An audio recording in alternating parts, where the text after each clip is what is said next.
Welcome to my channel. और आज हम वेक्टर्स के क्विक रिवीजन को डिस्कस करेंगे। अब बचे हुए पॉइंटों को डिस्कस कर लेते हैं यहाँ पर।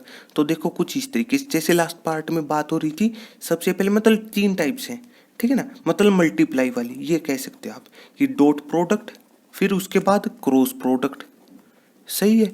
और एक लास्ट थी स्केलर ट्रिपल प्रोडक्ट, मतलब जो आपके सिलेबस में। तो इस तरीके से सही है। इनकी मतलब बेसिक की बात हो चुकी थी कि इनके अलग अलग नाम क्या हैं और उनका मतलब क्या था। इसका नाम स्केलर प्रोडक्ट भी होता है, इसका नाम वेक्टर भी होता है। तो ये 3 पॉइंट सही है। या फिर आप इसको भी टाइप्स ऑफ, मतलब ये टाइप्स ऑफ वेक्टर की तो बात होती नहीं, मतलब ये प्रोडक्ट वाले टाइप्स कह सकते हैं आप, सही है। तो जैसे बेसिक की बात हो चुकी थी, अब डिटेल की बात बता देते हैं कि ये तीनों चीज़ें सबसे पहले पता होना चाहिए आपको कि रिप्रेजेंट क्या करती हैं, ठीक है ना। तो सबसे पहले मतलब ये चीज़, ठीक है ना, मतलब ये तीनों चीज़ें अलग अलग चीज़ को रिप्रेजेंट करती हैं। तो देखो कुछ इस तरीके से, जैसे यहाँ पर, ठीक है ना, कि जो डॉट प्रोडक्ट है या फिर को स्केलर प्रोडक्ट, वो रिप्रेजेंट करेगी प्रोजेक्शन को, वो रिप्रेजेंट करेगी प्रोजेक्शन को, सही है, इस तरीके से। लेकिन देखो प्रोजेक्शन भी 2 तरीके की होती है, स्केलर, वेक्टर। देखो जो डॉट प्रोडक्ट है वो केवल प्रोजेक्शन को रिप्रेजेंट करती है, काम की बात है। सिलेबस में आपके स्केलर की है वो एक अलग है। समझ लेना इन चीजों को कि अंतर क्या क्या है यहाँ पर, ठीक है ना। आपके सिलेबस में केवल स्केलर है, वेक्टर नहीं। मतलब प्रोजेक्शन तो वेक्टर की भी होती है, इस बात का ये मतलब था। तो चलो केवल स्केलर के हिसाब से बात कर लो आप। तो देखो कुछ इस तरीके से कि जैसे कह दो ना, आपकी प्रोजेक्शन फाइंड आउट करनी हो आपने किसकी, ए की ऑन बी पर, सिंपली जैसे, ठीक है ना, परछाई बनती है मतलब किसी एक की दूसरे के ऊपर, बात खत्म। तो किसी वेक्टर की दूसरे वेक्टर के ऊपर, तो क्या हो जाएगा फॉर्मूला, कुछ नहीं करना आपने, सबसे पहले ऊपर तो कर दो डॉट, इस वजह से है क्योंकि प्रोजेक्शन यहाँ से आई थी। और नीचे जो भी नीचे हो, मतलब ए यहाँ पर जैसे ज्योमेट्री समझनी हो आपने इस केस में, तो इस चीज़ का ये मतलब ऊपर ए वेक्टर है और नीचे बी वेक्टर है, तो इसकी परछाई इसके ऊपर है, बात खत्म। तो जो भी नीचे है उसी का मैग्नीट्यूड लिख देना, है आसान तरीका याद रखने का। अगर अपोजिट होता तो ऊपर तो डॉट ही आएगी, ऊपर तो डॉट ही आएगी और नीचे वही वेक्टर आ जाएगा जिसके ऊपर परछाई बन रही है। तो आसान तरीका, सही है, इस तरीके से। और ये पूरी डेफिनेशन अब है कि ये स्केलर प्रोजेक्शन है, सही है। और वेक्टर लानी हो तो, है ना, देखो अब ये छोटी छोटी बातें ये आपको अपने आप स्पेशल बना देंगी। ये आप खुद भी सोच सकते हो कि वेक्टर प्रोजेक्शन लिखनी हो आपने, ठीक है ना, ए ऑन बी, तो क्या हो जाएगा, सिंपली वेक्टर और स्केलर में अंतर है क्या, डायरेक्शन का है, काम की बात है। तो सिंपली कह दो ये तो रिजल्ट आएगा ही आएगा, ये रिजल्ट तो आएगा ही आएगा, इस तरीके से, सही है। लेकिन पूरी डेफिनेशन आप कर दो इसको, क्या कि ये तो केवल मैग्नीट्यूड है, और वेक्टर कब होगा, जब उसको डायरेक्शन भी मिल जाए। और डायरेक्शन के लिए यूनिट वेक्टर बताया था आपको, तो लिख दो यूनिट वेक्टर। मतलब एक्चुअल में यहाँ पर बी मतलब जो नीचे उसके हिसाब से होती है बात, तो मतलब बी वेक्टर और नीचे उसी वेक्टर का मैग्नीट्यूड, इनटू में ये चीज कर दो आप, तो लो लिखी गई, सही है। तो इस तरीके से, ठीक है। तो इस तरीके से हो सकता है कोई, मतलब इसी चीज को चेंज करके आप ये भी लिख सकते हो कि मतलब ए डॉट भी एज इट इज, सही है। और नीचे 2 है, मतलब पावर 1 बेस सेम और पावर ऐड हो जाएंगी, पावर आपकी ऐड हो जाएंगी, तो मतलब कर दो आप ऐड, इस तरीके से, सही है। और ऊपर आपके पास ये बी वेक्टर का रहेगा, लो इस तरीके से, सही है। तो सिंपली ये तरीका है बनता है, ठीक है ना। तो इस तरीके से, और यहाँ पर डॉट होगी, क्रॉस नहीं होगा यहाँ पर, क्यों, रिजल्ट एक वेक्टर आना चाहिए, रिजल्ट आपका एक वेक्टर आना चाहिए। ए डॉट बी का रिजल्ट स्केलर आएगा, डॉट का तो स्केलर है, और स्केलर डॉट वेक्टर, ये पता होना चाहिए आपको, रिजल्ट एक वेक्टर मिलेगा, ठीक है ना। या फिर कहो सिंपली जैसे एक पैरेलल वाली डेफिनेशन बताई थी कि 2 वेक्टर अगर पैरेलल हैं, पार्ट 1 में, क्विक रिवीजन के पार्ट 1 वेक्टर्स वाले में वहां पर बताई थी कि जब 2 वेक्टर पैरेलल हो तो एक दूसरे मल्टीपल होंगे। अब यहाँ पर बताओ ना, किसी को ये चीज नहीं नजर आ रही यहीं पर कि लेफ्ट हैंड साइड वेक्टर है तो राइट हैंड साइड भी वेक्टर होगा, तो मतलब स्केलर इनटू वेक्टर, रिजल्ट एक वेक्टर मिलेगा, बात खत्म। अब आपको ये बात समझ में आ गई होगी। तो इस तरीके से सही है, मतलब अपने आप रिलेट कर लिया इन छोटी छोटी बातों को, कुछ भी नहीं लिखा हुआ इनमें। तो इस तरीके से हाँ, एक इसी की रिप्रेजेंटेशन ये एज इट इज लिखा, और यहाँ पर बी कैप लिख सकते हो, वो आपके ऊपर है। तो इस तरीके से सही है। तो ये रहेंगी प्रोजेक्शन का टोटल कंसेप्ट, या फिर को और साथ के साथ डॉट प्रोडक्ट का भी टोटल कंसेप्ट यहाँ तक है। अब आगे बढ़ लेते हैं क्रॉस पर। देखो कुछ इस तरीके से, तो अब जैसे बात कर लेते हैं मतलब सेकंड पॉइंट की, मतलब वेक्टर प्रोडक्ट को, या फिर आप कह सकते हो क्रॉस प्रोडक्ट। सही है।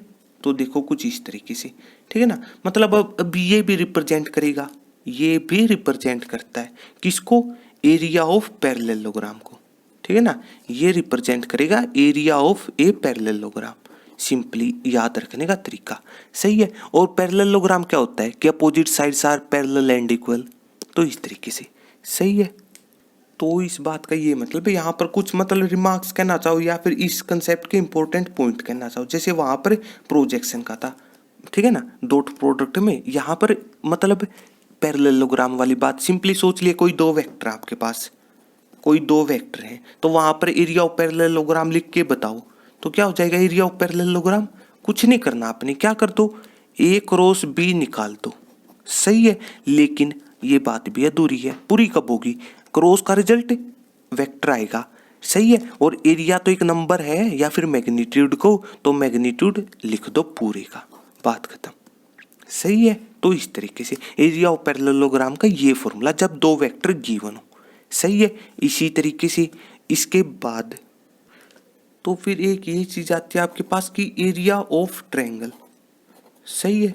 जब मतलब दो वेक्टर हो, लेकिन पूरी बात अब तक नहीं है, पूरी बात अब है कि जब ये ए और बी क्या है, पैरेललोग्राम में तो अपोजिट साइड की बात होगी, मतलब विद एडजेसेंट। एडजेसेंट का मतलब है लगातार।